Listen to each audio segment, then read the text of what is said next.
안녕하세요. 법학박사 법무사 전문의원 김철중입니다. 오늘 개인회생이나 파산, 일반회생 이런 것들의 전반적인 것 가르쳐 드리겠습니다. 우리가 뭐 개인회생이나 파산 이제 끝나면 뭐 바로 그 카드도 만들 수 있고 뭐 이렇게 하는데, 실질적으로는 5년 동안 그 등록해 놓은 데가 있어가지고 그 다음에 삭제돼. 그래서 이제 금융기관 같은 경우는 원래는 끝나고 나서는 다 당연히 해줘야 되는데, 또 이 사람들이 파산이나 이런 거 할까봐 안 해주는 경우가 많아요.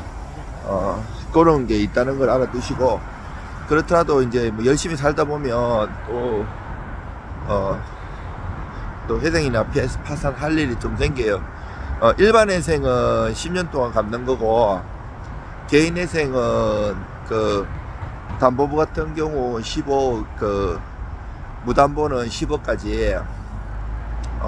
옛날에는 5년이었는데 몇 년 전에 3년으로 바뀌었어요. 3년이면 36개월이죠.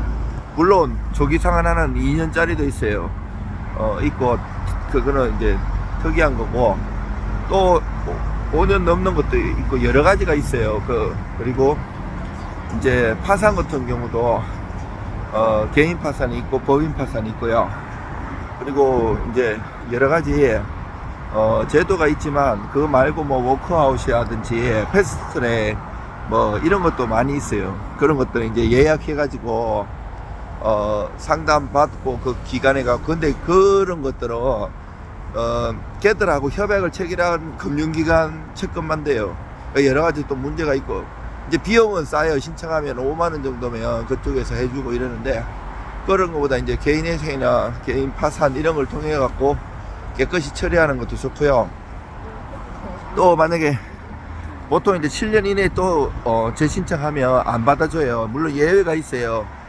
특별하게 고려할 사항이 있으면 받아주기도 하는데, 그래서 내가 웬만한 큰 빚이 아니고 갚을 한도가 있으면 갚는 게 나아요. 왜냐하면 내가 그 7년 사이에 더 어려운 일, 더 큰 일이 생길 수 있거든요. 사람이라는 거는 운전도 하다 보면 저는 한 해에 옛날에 7번 사고나 난 적이 있어요.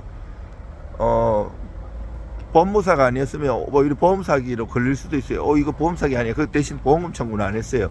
이게 재수 없다 보면 내가 잘 가도 상대에서 음주운전하면서 저를 막을 수 있거든요. 그래서 이런 것처럼 소송도 그렇고, 내가 잘해도 소송을 당할 수가 있고요. 또 다른 문제로 인해 가지고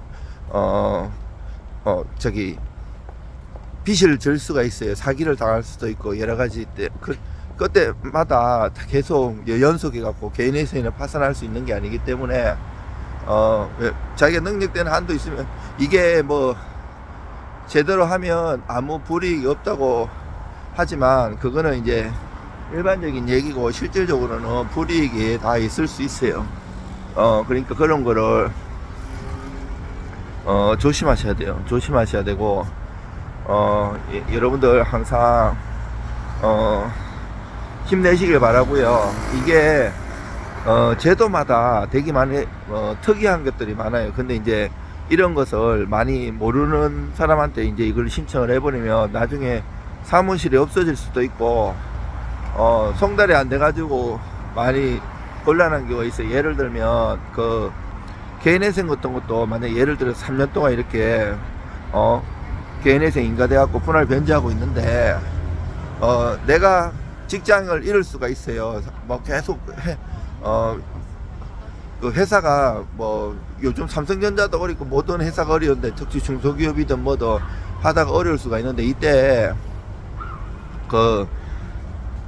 내가 이제 송달이 내기를 안 하고 다른 뭐 법무사나 변호사 사무실에 해놨는데 그게 없어지고 옮기고 이러면 제대로 안 돼가지고 이게 2번 3번 안 내면 폐지되거든요. 인가된 게. 그러면 인가된 게 폐지되면 나중에 알게 돼요. 그러면 적시한 거 2주인데 그 기간을 놓치잖아요. 그러면 그 1주도 있고 2주도 있는데, 만약 하여튼 기간을 놓쳤다 그럼 추한항고를 해야 되는데, 이런 것도 제대로 대응을 해줄 수 있어야 돼요. 만약에 그러면 미납된 금액 내고 즉시 항고장이나 아니면 기간 내에 알았으면 즉시 항고 아니면 몰랐으면 추한 항고 이렇게 한 다음에 이유서도 잘 내고 법원하고 잘 협의해가지고 계속 진행시키는 게 나아요.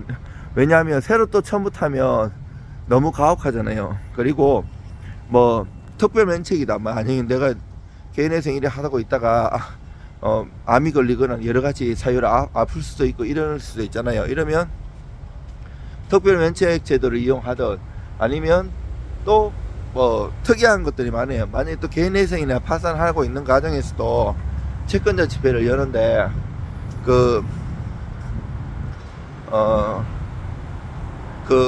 이의신청 제도가 있어요. 채권자가 이의할 수 있거든요.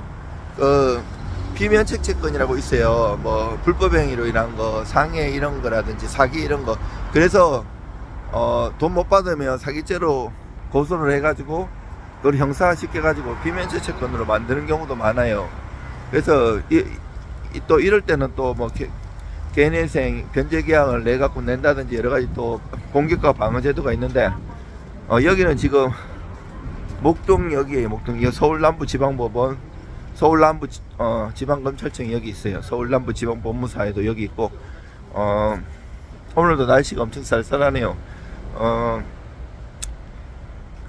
저 같은 경우는 이제 대기업 거래처 이제 법무사 할 때 오랫동안 했었어요. 그러면 이제 강제집행이나 소송을 통해 가지고 강제집행하고 이러면 채무자들이 개인회생이나 파산을 많이 했거든요. 그러면 거래처에서는 이래요. 이거 이의 신청하고 깨달라고. 교통사고 나가지고 불법행위다. 아니면 다른 사유를 들어가지고. 그러면 그거를 깨기 위해서 요즘이 많이 활성화됐지. 개인회생 파산 10몇 년 전에 수년 전에 활성화되기 전에도 이런 공부를 많이 했었거든요.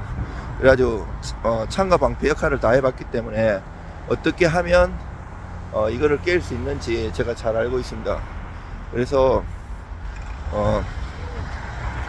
뭐 의뢰를 주든 유료 상담을 하든 뭘 하면 그거를 한번 제대로 상담해보고 저 같은 경우는 개인회생 파산하면 다 받는 게 아니고 대부분 돌려보내고 그냥 갚을 수 있으면 갚는 게 낫다고 얘기해줘요. 그러면 잘 그거를 갚아가지고 나중에 또 잘 되신 분들도 많고요.